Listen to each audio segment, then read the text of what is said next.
So, number 4, the stone is thrown horizontally and the initial speed is given as 5.6 meters per second. The cliff is 37 meters high and we ignore air resistance, so the only acceleration acting is that of free fall of 9.8 meters per second squared. A.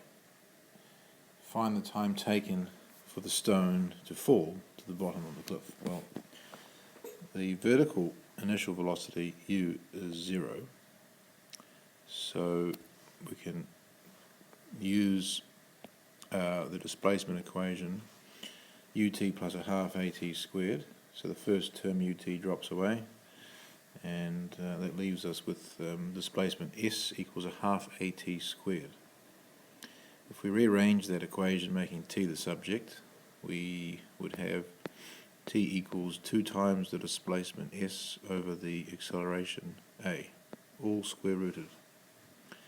Now if we plug those numbers in, 2 times 37 divided by 9.8 and take the square root of that number, we get 2.748, and we'll keep those figures for now. We should round that to 2 figures probably, but we'll use this number here in the next question, which asks us to calculate the distance, well, the horizontal distance from the base of the cliff where the stone lands. So in this case we simply use the simple distance time equation, d equals vt, because of course the horizontal speed, 5.6 meters per second, will not change, as there is no air resistance and nothing else to change it. So 5.6 will be constant, multiplied by 2.748 to avoid any rounding errors, and we'll get 15.39 meters, which we could round to 15 meters to 2 significant figures.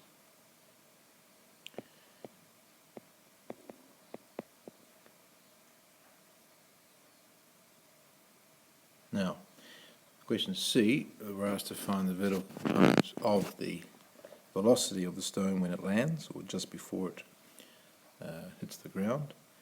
In this case, we need to use the v equals u plus at equation, and the vertical component of velocity initially was 0. So once again this simplifies to v equals at, so it's simply going to be 9.8, which is the acceleration due to gravity, multiplied by the time. And again we need to use the unrounded figure, 2.748, which gives us 26.93 as a raw figure. Again we'd probably round that to 27 meters per second to 2sf. Now we're going to need to use this unrounded number again here, 26.93, to calculate question D, the velocity of the stone when it lands. We need to combine the horizontal and vertical components to calculate this. Add them together using Pythagoras, and also give a direction, an angle relative to either the horizontal or the vertical, to fully specify the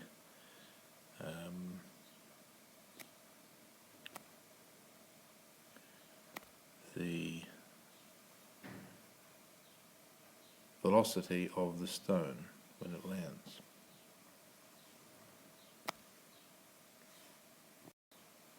So we'll use this blank page to do this working.